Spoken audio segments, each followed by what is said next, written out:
Sorry guys, something happened with the camera. I heard it beep and I was able to pull over and fix it. What was I talking about?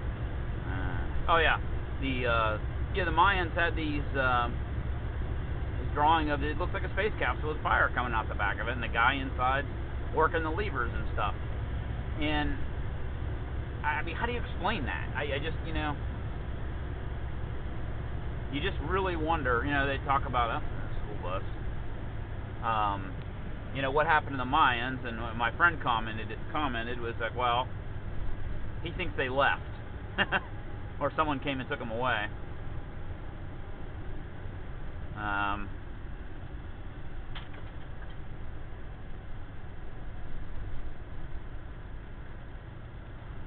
There's just a lot of weird things in our past. Well, I commented, my response was that, well, how do you know that they weren't just a really advanced species and the civilization ended for some reason? And he said no, because he thought if there had been a really advanced civilization, we would have found evidence of it. You know, like today, if everybody disappeared, you know, 5,000 years from now, people would dig stuff up, and they would find evidence that I mean, most of our machines would be gone, but there are some things that would stand the test of time, especially if they were buried. You know, 5,000 years from now, they'd dig stuff up and they'd find, you know, some ceramics, titanium perhaps. There would be evidence that we were here. You're not going to find the roads. You're not going to find any of that. That stuff's all going to be gone. But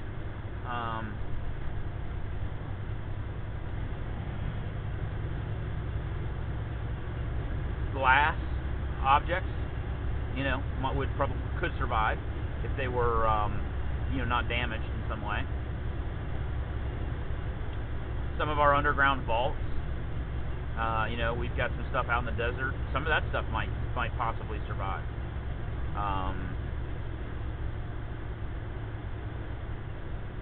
Hopefully they don't dig up our nuclear waste dumps.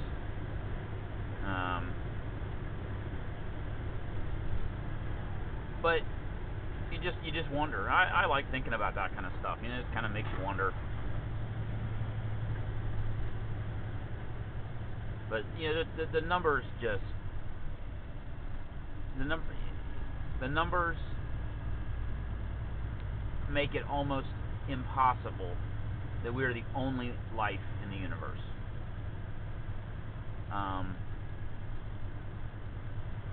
And finding this Kepler planet was a big thing for them. It was a big step towards that. It proved without a doubt that there are other worlds of a reasonable size that exist in the green zone around a similar star to our own. You know, up until now, I think all we have found were gas giants and other things that they might have been in the green zone, but they weren't worlds like our own. This is a rocky world, about twice the mass, which is doable, and it's in the green zone. So it's kind of evidence that other worlds like Earth do exist in our galaxy, you know. And I mean, just the numbers are just staggering. You know, like 400 billion stars in our galaxy alone, and at least several hundred billion galaxies that we know of, that we can count. I mean, not count individually, but you can estimate by seeing an image. You know, it's just. Now, I mean, intergalactic travel, you know, it's probably impractical. Although, who the hell knows? It may be easier than going across the solar system, for all we know.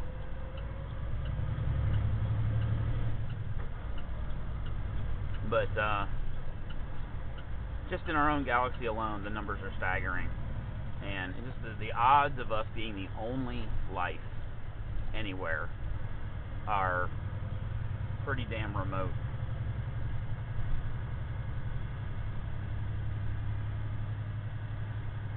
I just think it'd be really cool. Yeah, you know, you gotta worry though too. And actually, Stephen Hawking, he had a Stephen Hawking. I think it's called Stephen Hawking's Universe, something like that. It's on Netflix for stream. You can watch it streaming. 3 or 4 episodes. It's real science. It's not science fiction bullshit. And he talks about that a little bit. And he believes there's life out there somewhere. Not that we necessarily will ever find it, but it is out there. He expresses concerns about waving our arms around a little too much, saying, "Hey, here we are. Come visit us." At our current technological level. The reason being is just we do the same. We behave. How do you know that they're friendly? How do you know that they're not going to look at us and go, "Oh, look, you know, animals," and just squish us? I mean, we don't think anything of, you know, getting a Clorox white bleach cleaning pad and wiping it across the countertop to kill the germs. Well, if they're advanced enough to travel across the stars,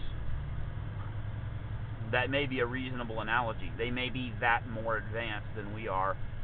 I mean, we literally might be bacteria compared to them. In there, you know, they may consider us that way. And, you know, we don't think twice about killing bacteria, rodents, insects. You know, you step, oh, look, there's a bug. Oh, there's a spider. You know, my wife's that way. Step it, kill on it. You know, kill it. She doesn't like spiders. And if they have the capability to travel across the stars, yeah, how impressive are we going to be to them? You know. At the same token, though, what the hell would we have that they want? I mean, if they had the technology and ability and energy, if they had the technology and the energy that would be required for interstellar travel, what the hell would they need with us? Maybe they could use the planet, but it seems to me there'd be a lot easier planets to, you know.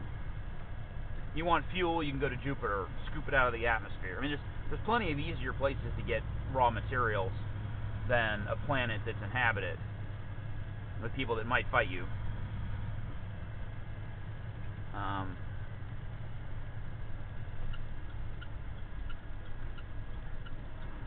So, the wanderings of the mind, huh? God. Like, how the hell did I get on that topic, you know? Talking about basketball a little bit ago.